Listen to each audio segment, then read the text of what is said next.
After the original Polish books written by Sapkowski and the subsequent games, it was time for Netflix's The Witcher, the series that showed out of nowhere and took over the world. Many were skeptical about the show and how would they interpret it, but after the first season, the critics and the fans showed so much love towards it, and thus the show was renewed for a second season. So without further ado, let's take a look at some crazy theories about the second season that might actually be true. Enjoy!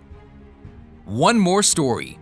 After the first season's story that takes place in the world of The Witcher, inspired by none other than Sapkowski's books, it paved the way for an introduction to yet another of his many stories to be featured in the second season of the series.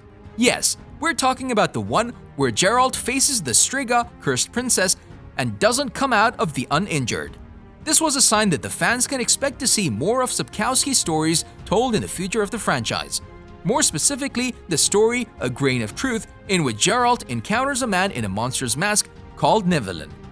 The slight difference we might get when compared to the books is that Geralt might not face this monster alone, but rather most likely accompanied by Ciri, an aftermath of how the first season of The Witcher ended. Oh, I could be your barker, spreading the tales of Geralt of Rivia, the Butcher of Blaviken. One timeline. The first season proved to be a little confusing at the beginning, not only to the fans who are not familiar with the lore of The Witcher, but also for all the people who had read the books too. The reason for these confusing times were the 3 separate timelines split throughout the episodes of the first season. One timeline for Geralt, one for Yennefer, and a third one for Ciri.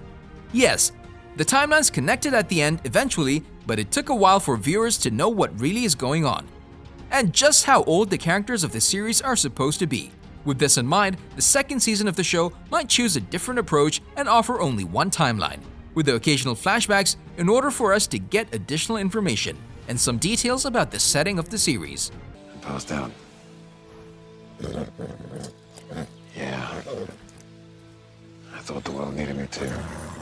TRISS will fall for Geralt. The viewers of the series didn't really see much of Triss Merigold. She's a talented witch, but it looked like she didn't have any space in the episode Betrayer Moon.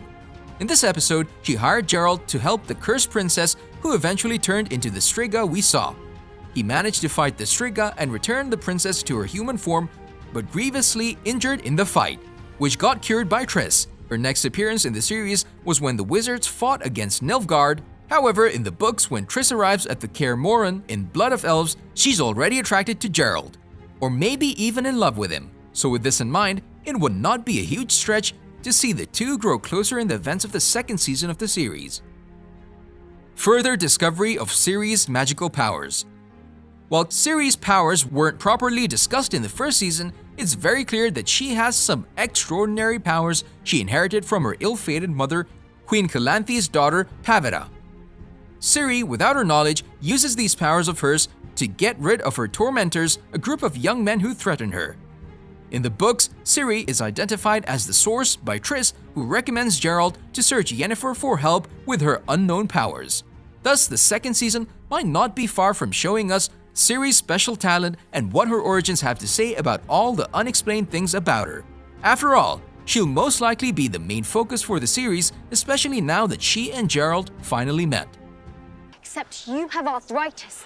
You hate the cold, and you always said Skellig was where you came from, but Sintra was your home with us. Yennefer and Ciri will bond.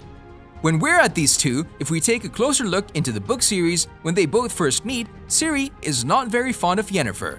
She despises her and is jealous because Yennefer is very beautiful and Ciri fears she will never be as beautiful as her. However, as time passes, they grow closer together, especially when Yennefer starts teaching Ciri the art of magic and helps her understand her powers. The two form a bond, and Yennefer turns into sort of like a mother figure for Ciri, so it is possible that this bond will begin to form in the second season, especially for the fact that Yennefer wants to have children, but she's not able to. Blood of Elves. One of the most likely focuses the second season will point towards is a story that happens in the first parts of Sapkowski's novels. The first book of his is called The Blood of Elves and starts at Geralt's sort of home, Kaer Morhen, where potential witchers like himself learn their trade of skills. In the novels, Ciri trains in Kaer Morhen even though she can't become a witcher since she's a woman. Yes, all witchers are men. Nothing is confirmed yet, but in the second season, we should see Ciri, Geralt, and maybe even Triss, who arrives at Kaer Morhen shortly after the beginning of this book, and chain of events take place right after. Claim the tradition as you have. The lore of surprise. Give me that which you already have, but do not know. No! Vesemir's potential appearance. To start off, Vesemir is an older witcher who resides in Kaer Morhen and is Geralt's mentor.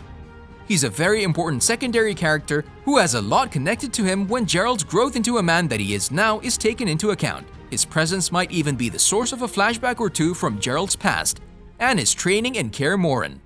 It would be a good thing to see more about Geralt's past and how he got to the point to be one of the most feared men in his world. What were the events and conditions of him being what he is now? However, we'll have to wait and see if this will be the case, or is it just wishful thinking? Old characters will appear. Resources already mention that many old characters might be making an appearance in the second season of the show, and that they're likely to return to have an even larger role than previously.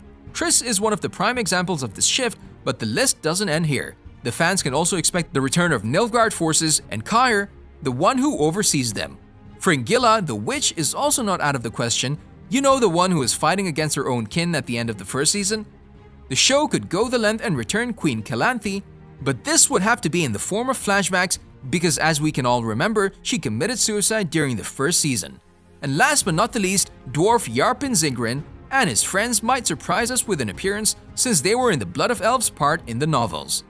Jaskier and Geralt. Finally, there's some good news about the character many fans fell in love with, the friendly but often clueless Bard. He'll definitely be back in the second season of the show, so every one of you can rest easily knowing the fact that the duo who brought a lot of laugh and light in the series will be together yet again. In the books, Jaskier appears in Blood of Elves when he's attacked by Riens and tortured for information. But this is not his last scene. The real question is whether the show will remain faithful to the book and include Riens as well. One thing is for sure, Jaskier has not sung his last song yet, and the snarky part of the series will be back. It's only a matter of time.